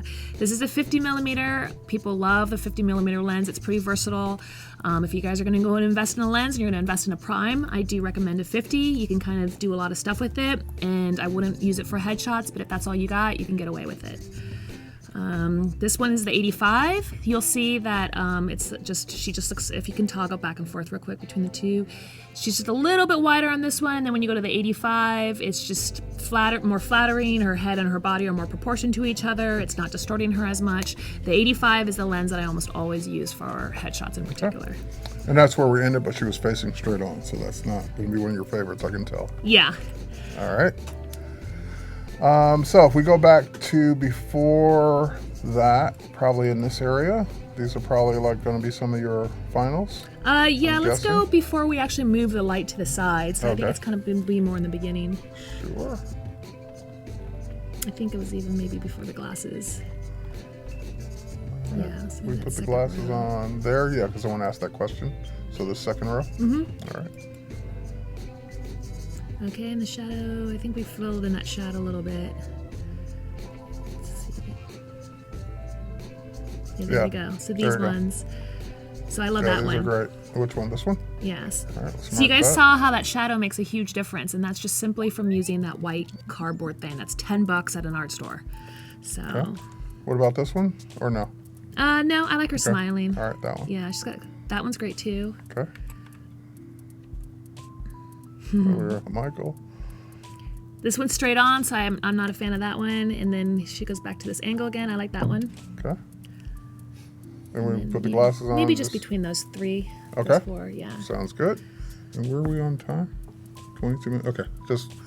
Just keeping track of the time, because yesterday we were like running out of time at the end there, because we still have the contest to do too. All right. So basically, now we didn't do rejects because again we've gone over that several times, but we would get rid of the shots that we know we don't need, like the test shot, just to make sure that the camera was functioning. We're never going to use that for anything. We would delete it. And when you delete the photo, you are literally deleting the photo. It is gone, never to be seen again. So now we could filter down to just the pics. These are her favorites, and my favorites with the glasses. So probably these three, I think. These three. I think those were yours. So I'm going to also mark hers as 5 stars. That way we know that those are the actual selects. Okay. Another way to do it, and this is what I do at home, is that I don't want to always have to come back and filter every single time I want to know which ones are my best or favorites. So I just take my favorites and put them in a new album. So we're going to make a new album with those favorites, and we're going to call it Marla Day 2 Faves. Include the 3 selected photos. Yes, because images can be in an album, the same images can be in multiple albums without taking up any additional space. So now we have our favorites. And thank you, Gata, is that it? Thanks for saying that. And then someone had a question about prime lenses. I can't remember what the question was. Oh, EF lenses and prime. So prime lenses you cannot zoom in at all. So they are just that they're the reason why people use prime lenses is because they tend to focus really quickly and the focus is superb. But they're not as versatile as EF lenses or as lenses where you can zoom in and zoom out. So it's just kind of a personal preference on what you want. And then there was another question I wanted to answer, but I can't remember where it was. Okay. All right. Sorry. Okay. So let's pick one to work on. So go back to the first one again. Sure. So first one, okay, second one, okay, and then third one. I think the first one. First one? Mm-hmm. All right, first one. Now, we like all three, but we may not have time to get to all three, so we're going to start on this one. Okay, so again, we do our typical things that we do to every photo. Kind of some of the stuff that I talked about yesterday. So we enable that lens correction, which really didn't do much for this one at all. So good. That's a good thing, where it does not drastically change the image. White balance looks great. You tend to want to make the temperature a little bluer for that background. Yeah. Okay. I remember that from yesterday. So we're just going to just cool the image off slightly. So you guys will start to see this blue coming in, which is kind of one of my that's one of my signature signature moves. A lot of companies have blue in their logos. A lot of companies, blue is a really friendly color, so they want their headshot to look friendly, but they want something different than a blank white background. So I always push them on this blue because I know how to do it. I know the trick to doing it, and it kind of makes it different. And so a lot of people hire me, and they want this blue background. So. She gave away a trade secret, folks. Yeah, I know. That's rare. Yeah, it is rare. Now everyone's going to start doing it. But. Okay. I tend to also look at the histogram to see where we are with the light. Again, the light was great. Because she's got her hair is dark, basically, and like you said, that soaks up a lot of light. A lot of times I will just see what it looks like if I bump up the shadows a bit. Now, again, that's too far, so I always go too far to know that it's working and then dial it back down to something that I would prefer. So I would say maybe right in there. I like that. All right. Again, I haven't met a photo yet that couldn't be a little bit more vibrant. And this will not drastically affect the skin tones, but it will affect the other colors in the image. So, for example, the green sweater or green top. Again, we can go too far where it really does drastically affect the background. We can go too low where, again, that's a cool effect, but not what we're looking for. So just a little bit of vibrance is probably where we want to be. Can I answer this other question? Sure. So, Munir, what tips would you give to someone who wants to start becoming a photographer? I mentioned that earlier. This is why I'm showing the headshots, because it's one of the easier ways to break into the photo industry is to photograph headshots. You really only need about 2 lights to do it, plus that white board. With a lot of the little tricks and tips that we talked about today, you can make it so your headshot will really stand out and be flattering, and more people end up hiring you. And a lot of people need headshots, especially with social media being so huge. Everyone has a LinkedIn page, everyone has a Facebook page. Tons of people are all dating online. They want professional shots for their online profile. So there's a lot of headshot work out there. And there's also a lot of headshots that, are not, people are just doing selfies and taking it of themselves. So a lot of people need professional headshots. And so this is one great way to kind of break into the industry and to start making money right off the bat. So. Someone else asked, why do you prefer Canon? Have you ever tried Nikon?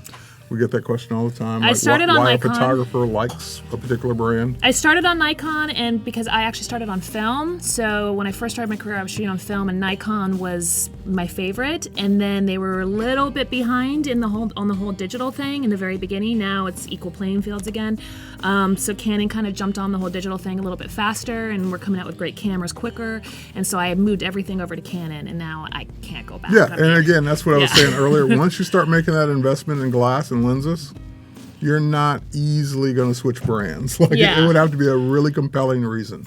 Yeah. Now I think they're both amazing. They're both on equal playing fields. I mean, there's, All right, cool.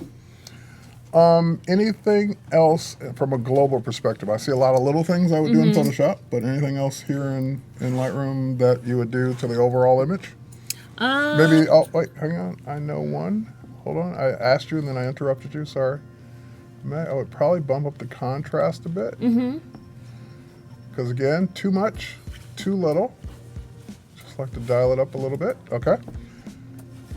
And, no, I think it's good. All right. Yeah. So then what we'll do is, because again, we could spend more time in Lightroom doing things non-destructively and going for little adjustments, like you said, to the lines under the eyes and things like that. But it would just, the benefit is that it would be non-destructive.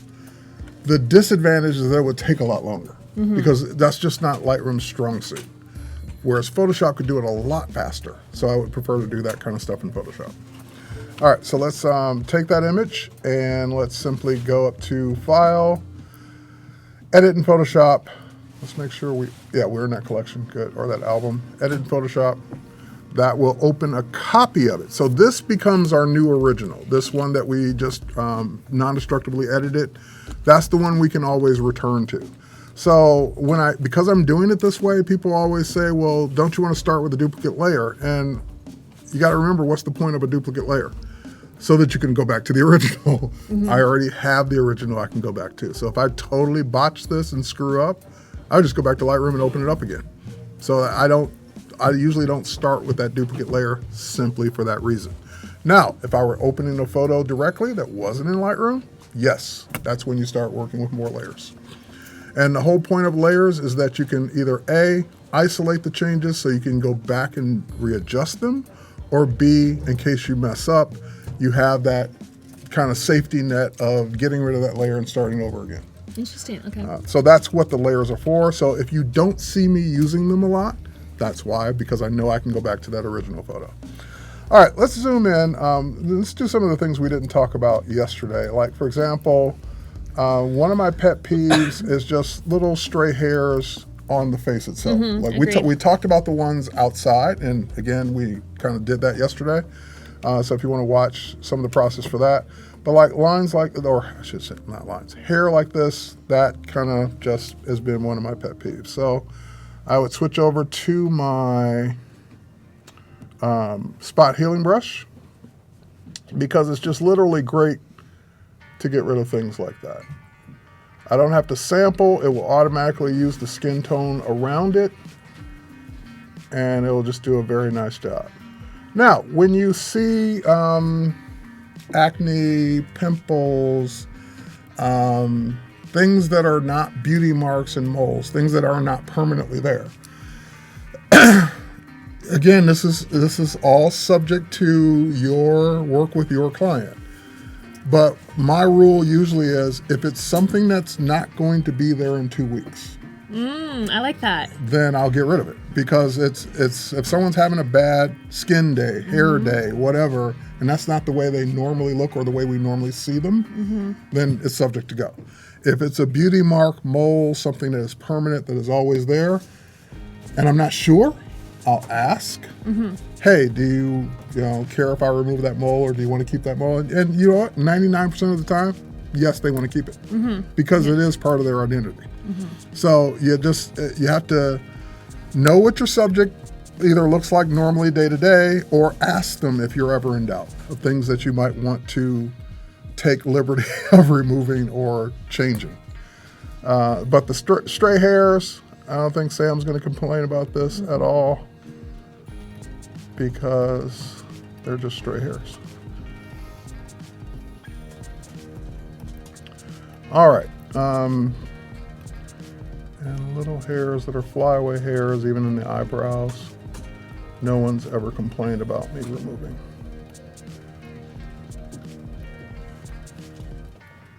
And if you guys were here yesterday, she had a lot of shine on her forehead yesterday that we got rid of, but because we had that makeup artist here today, a lot of the shine is gone. Yeah, like that, I would not really even mess with that. That looks good the way it is. Yeah. It's okay to have a highlight. What you don't want is a big, giant hot spot. Yeah. And that shine can start to get pretty intense, especially if people are bald, or, if you're shooting outside and they're sweating and whatnot. So, and that can be pretty time consuming in post, which is why I love having a makeup and hair person on set. Okay. So. Now, again, the lines under everyone's eyes are pretty natural. We all have it. And actually, you lit this very well. So I really don't have a problem with it. But what I do want, since we're teaching, I want to show you a technique like that was used on your brother. They didn't completely remove the lines, they just lessened the darkness. Okay. So I want to show you how you could achieve that, even though actually she doesn't need it. But let's show you how you could do it. Several ways to do it. You do it with dodge and burn. You can do it with a patch. You can do it with the clone stamp. You can do it with the healing brush.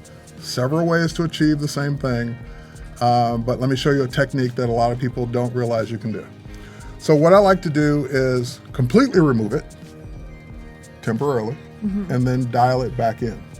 That way I can dial it back in as much as I like without completely putting it back in, without completely taking it away permanently. So here's one way to do that. We can take our patch tool. Oh, that's not the patch tool, that's the patch tool. Take our patch tool, and it's gonna look really fake, really bad, really horrible right off the bat, but that's okay because it's temporary. And we're just gonna get rid of it. We're gonna just dial it down there. So now that looks flat, bad, we would not want to leave it that way. But that's just the temporary part. That's to completely remove it so we can dial it back in. Now the trick here is you cannot deselect. If you deselect, then you've lost your ability to dial it back in. While it's still selected, you can go up to the edit menu and you can fade patch selection. If you deselect it, that's gone. So you only have that option while the object is still selected. So now that I can fade it back in, I can dial it all the way back in. I can bring it in, maybe get rid of half of it, like at 50%. I can get rid of maybe, or keep more of it, because again, it wasn't that bad to begin with, 60% or maybe 80%. So that way I can either get rid of most of it, or actually I'm going the other way. Let's get rid of 70% of it. So we'll keep, yes, we'll get rid of 30% of it that way. Or maybe even 20%. So you're just dialing it down to your preference. So that was 50. That's probably a little too much. I'm thinking more like 40 in this case. Yeah, I agree. So if I click OK,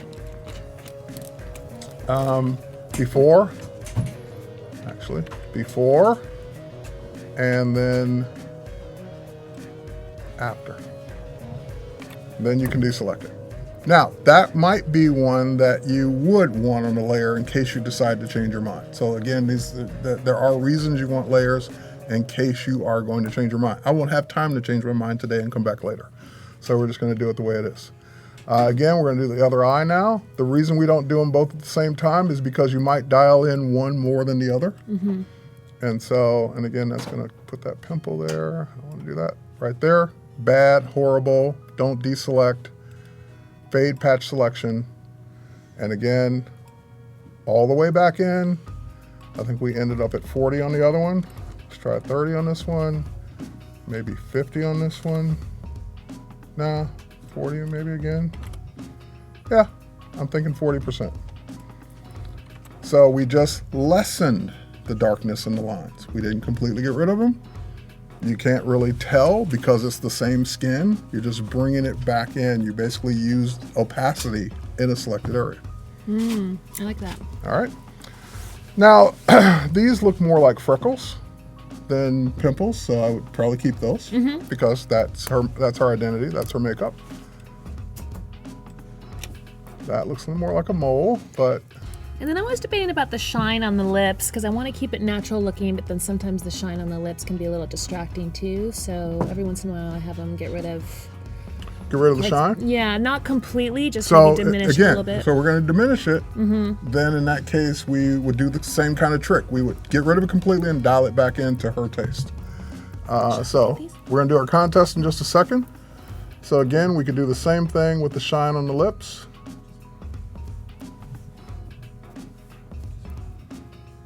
Get rid of it completely, and then fade our patch selection because it looks bad now. And see how we can lessen it to whatever she prefers. Let's make it a little bit shinier again. Shinier? Yeah, I just want to, yeah. Right there? Okay. So this was all the way, and then we ended up at like around 38%. Yeah, just a touch. Yeah, so something like that. Okay. All right. Let's review our entries because we could do this all day. Yes. Okay. All right. So do I look at this guy You right look here? at that one, yep, and do the same thing. Those all the entries for the before and after. Today's I see. concept was still life, Okay. and so you can go through them and pick your favorite. Okay, thanks for sending these in, you all. Let's take a look here. Does it show up on there for them to see? Okay. So yes, these are before and afters.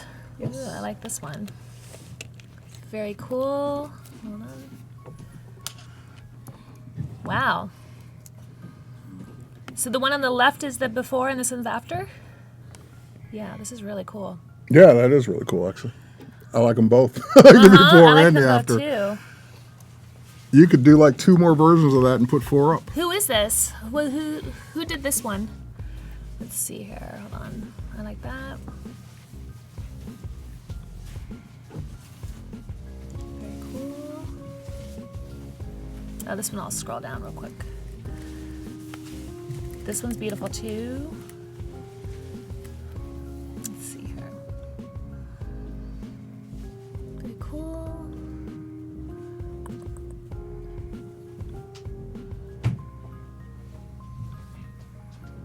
I like this one. All right.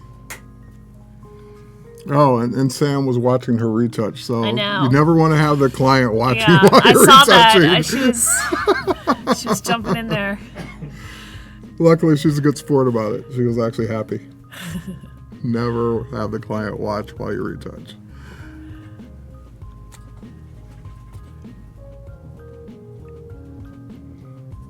Okay, so the one that popped out for me is this one. I really like this one a lot. I like the before and the after, but I really like what you did to it as well. So I'm not sure who this is. Can we? Let's see. Scroll up. Nope. Yeah, we don't have a name on that one, but you know who you are, and we know who the winner was from the entries, hopefully. So, Good job. who's ever this is, congratulations. You won a year of Creative Cloud. Wow, that's a pretty sweet deal. I know, right? I didn't know that. That's pretty cool. Cool. So, does anyone have any more questions before we start to end on this? Oh, it looks like it's Alexander, maybe? Someone's congratulating Alexander. Okay, so we know who it is. Very now. cool. I like it a lot. Let's see here. Awesome. Congrats. All right, so we've got a few, literally 2 minutes left. What's the plan for tomorrow? You can talk while I keep retouching. You can tell us what. So tomorrow I am photographing 2 gentlemen, and I am going to be showing, again, my makeup artist will be here, and she is going to be helping with diminish some of the shine right here on their brow. One of them is bald, so she's going to show how the shine will help with that.